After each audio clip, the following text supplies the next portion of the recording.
Welcome to today's Explainer, everyone. Think of this session not just as a standard lesson on personal liberation, but as a grimdark Gothic fable. Today, we're taking a massive philosophical deep dive into Nietzschean philosophy through a text called The Wanderer's Noon, a philology of the sovereign soul.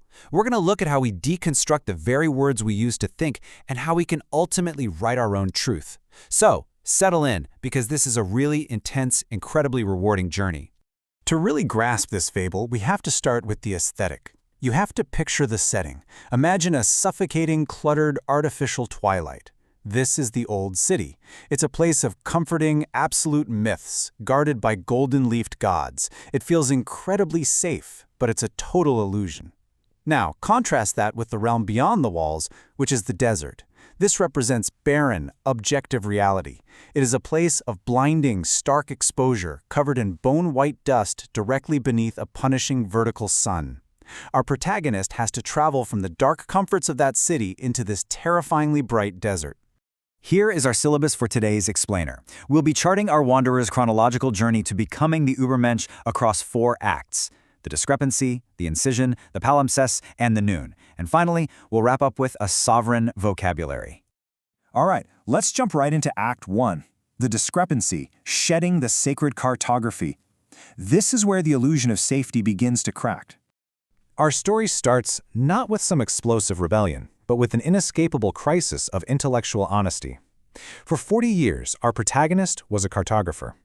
He lived in the comforting warmth of the old city, illuminating official charts where paradise was safely mapped out for everyone.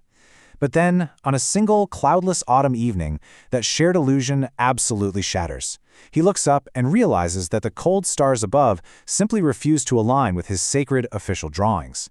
The universe, he realizes with utter horror, is completely indifferent to human longing. Now notice his psychological reaction here. He doesn't just leave the comforting city right away. Instead, he retreats into gilded denial. He literally tries drawing even more ornate paradises, adding shimmering cherubim just to cover up the crack in his worldview. But the crucial realization is this: accuracy cannot be undone by beauty. He just can't unsee the truth. And so, he makes the ultimate departure. He leaves the city gates behind, trading his cozy shelter for the barren desert of objective reality.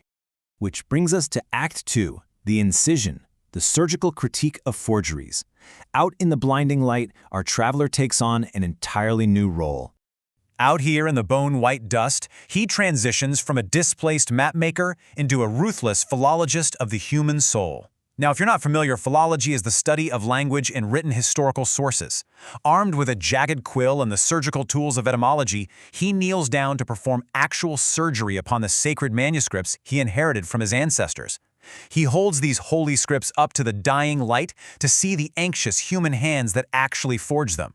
He is literally cutting away the suffocating moss of theology to expose the bedrock of existence underneath.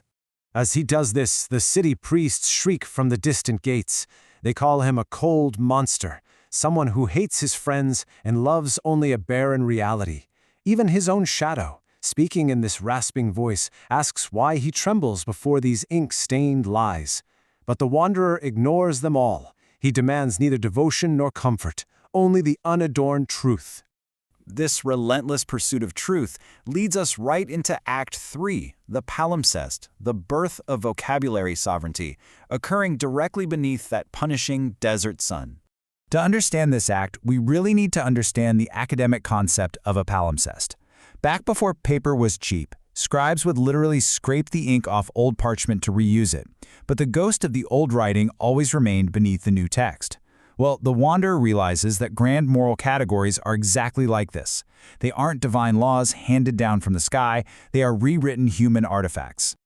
Beneath the punishing sun, the wanderer grips the very foundations of human speech, words like good, evil, sin, and duty. He realizes they are super heavy with historical accidents and ancient resentments. So it's exactly like an art restorer stripping away layers of cheap paint from a canvas to reveal a masterpiece. He removes the modern definitions. He traces the noble etymology of strength back to Homeric warriors, proving that what the meek eventually called evil was originally just the sheer vitality they envied. Realizing that these words are just human tools doesn't sadden him at all. It completely frees him. Because humanity thinks in words, gaining sovereignty over his vocabulary gives him total mastery over his own mind. And this leads us to our climax, Act 4, The Noon, the Shadowless Telos. The journey reaches its inevitable end at the arrival of the great noon. This is the shadowless hour of absolute clarity. The environmental light is blinding, it's absolute, and it's completely vertical. At this zenith, the wanderer casts the charred vellum of the corrupted past into the heat haze, watching it be entirely consumed by the fire of the sun. It is at this exact struck of noon that the wanderer and his flickering shadows speak for the very last time. Flickering thin and dark at his feet, the shadow whispers its mocking warning. It asks, "Do you not miss the comfort of the twilight? Without me to whisper your limits, you are terrifyingly alone. You are burning the very history that gave you shape." You see, the shadow represents the lingering fear of leaving the city's artificial gloom. But the wanderer looks directly into that blinding, vertical light. He replies with absolute sovereignty, "I do not miss the dark. Your existence relied on the artificial gloom of the city's walled illusions. Now, at noon, there is no darkness left to hide within. I'm entirely exposed, and in this total exposure, I am completely free." The shadow makes one last attempt to instill fear of the objective universe, warning him, but the universe offers no guarantees. Without a compass, you will surely perish in the blinding heat. And honestly, it's true. Objective existence without those old comforting maps is terrifying. Yet the wanderer completely accepts this. He declares, "Perhaps, yet I choose to embrace amor fati, the fierce and joyous love of my fate, exactly as it is. There is no higher judge. My will to power is no longer a tool for conquering others, but the sheer creative force to sculpt my own being from this empty desert." With that, the shadow simply says, "Then this is the end of me." And the wanderer answers, "Yes.